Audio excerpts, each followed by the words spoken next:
কাউকে কিছু না জানিয়ে কোঅপারেটিভ সোসাইটির জমি বিক্রির অভিযোগ রতুয়ার তৃণমূল বিধায়ক সমর মুখার্জির বিরুদ্ধে। আর এই অভিযোগের পরিপ্রেক্ষিতে বুধবার চাঁচল থানায় তলব করা হলো বিধায়ক সমর মুখার্জিকে।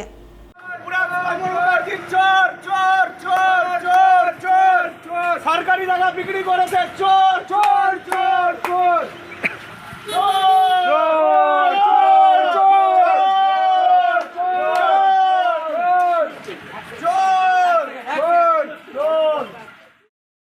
বুধবার এই ঘটনাকে ঘিরে চাঁচল থানা চত্বরে ব্যাপক উত্তেজনা তৈরি হয়। চোর চোর স্লোগান শুনে কার্যত মেজাজ হারান ঋতব্রতপন্থী বর্ষিয়ান তৃণমূল বিধায়ক সমর মুখার্জি। তিনি বিক্ষোভকারী বিজেপির এক গ্রাম পঞ্চায়েত সদস্য তথা বিজেপি যুব মোর্চার উত্তর মালদার সাধারণ সম্পাদক প্রসেনজিৎ শর্মার সঙ্গে তর্ক বিতর্কে জড়িয়ে পড়েন।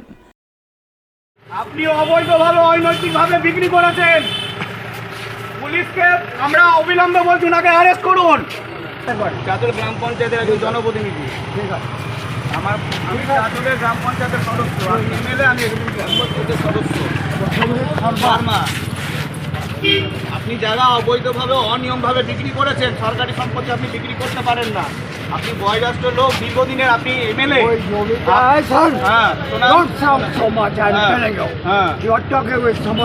একদম আমি একজন বিধায়কের সাথে কথা বলছি, এটা আমি জানি। আপনি দীর্ঘদিনের রাজনীতিবিদ, আমি সেটাও জানি। আমাকে যে জমিটা আমার দেখানো হয়েছে, আপনি সেটা দেখলো মনে হয় এই ছবি নেওয়া কি করে হয়? ওর ছবিটা তো এই অনৈতিক কাজকে গলা জোর করে বললে হবে না। হ্যাঁ, ওই যেটা আমার নামে দেখানো হচ্ছে সেটা সাক্ষী মার্কেট নয়। তাহলে এখানকার কি করে জমিটা বিক্রি হলো আপনি বলবেন তো? এখানে ব্যাংকের জায়গাটা কি করে বিক্রি হলো? সমবায়িকার ব্যাংকের জায়গাটা কি করে বিক্রি হলো? আপনি পুরোপুরি এর মধ্যে ইনভলভ। আপনি ইনভলভ। আমার ছবি হচ্ছে, অসুবিধা নেই। আপনি পুরোপুরি ইনভলভ এবং আপনি এটার মধ্যে জড়িত। চোর চোর চোর আর মারফতেই হয়েছে।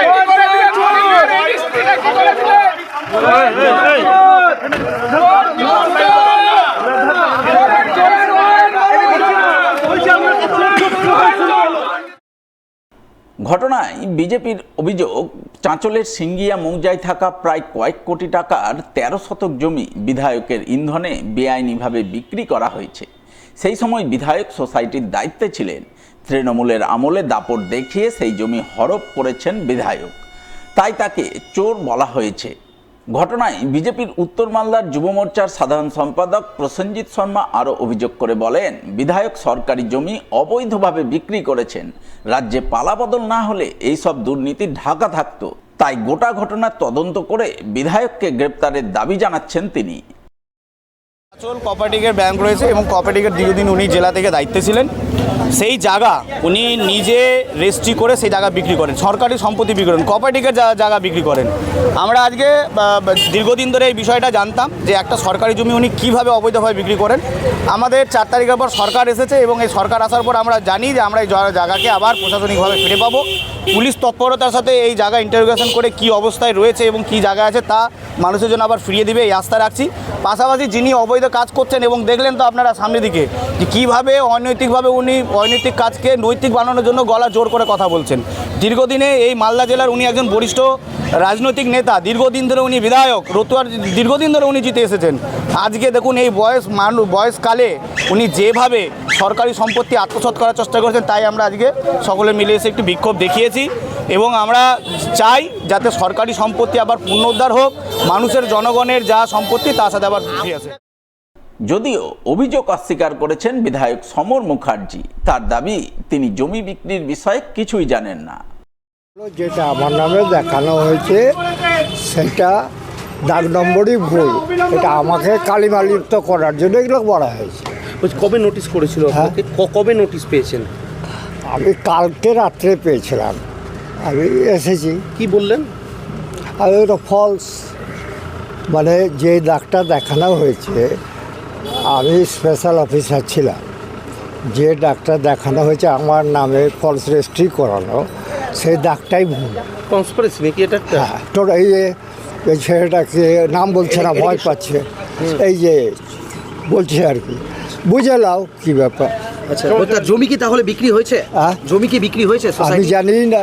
না আপনি তো দায়িত্বে ছিলেন সোসাইটি। আরে বাবা, যেটা আরে আমার নামে দেখানো হচ্ছে সেটা আমি প্রেস কনফারেন্সে অনেকদিন আগেই বলেছিলাম। এই তুই ছিলি তো, প্রেস কনফারেন্সে বলেছিলাম যে এটা খরচ যাতে আমি টিকিটটা না পাই। আচ্ছা টিকিট পেয়ে গেছি, যারা আমি টিকিট পাবো না এই কনস্পিরেসি করে ওরা এটা করেছিল। যে জমিটা দাগ দেখানো হচ্ছে সমর মুখার্জি বিক্রি করেছে, সেটা শামসি মার্কেটিংয়ের জমিই নয়। ক্লিয়ার? একাধিক অভিযোগে পুলিশের জালে ধৃত মালদার ব্যবসায়ী অমরদীপ সাহা ওরফে বিহারি ভাইয়াকে বুধবার পেশ করা হলো মালদার জেলা আদালতে। আদালতে পেশ করল ইংরেজবাজার থানার পুলিশ।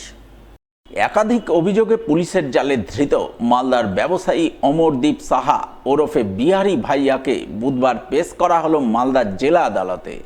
আদালতে পেশ করল ইংরেজবাজার থানার পুলিশ।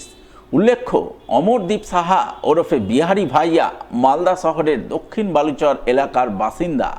পেশায় ব্যবসায়ী হলেও তিনি সুদের বেআইনি কারবারের সঙ্গে যুক্ত ছিলেন বলে খবর। তার বিরুদ্ধে বেশ কিছুদিন ধরেই একাধিক অভিযোগ উঠছিল। সম্প্রতি তার বিরুদ্ধে এক মহিলা সুদের টাকা আদায়ে বাড়িতে ঢুকে বাড়ি ভাঙচুর, মহিলা সহ তার মেয়েকে তুলে নিয়ে গিয়ে মারধর, হুমকি প্রদর্শন সহ একাধিক অভিযোগ তুলে ইংরেজবাজার থানায় লিখিত অভিযোগ জানিয়েছিলেন।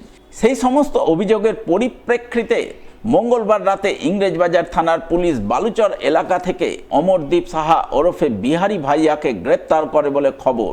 এরপর বুধবার তাকে পেশ করা হয় মালদা জেলা আদালতে।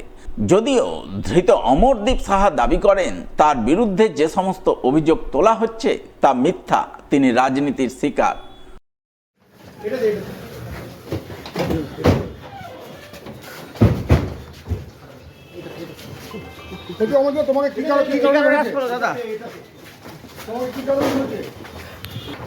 দাদা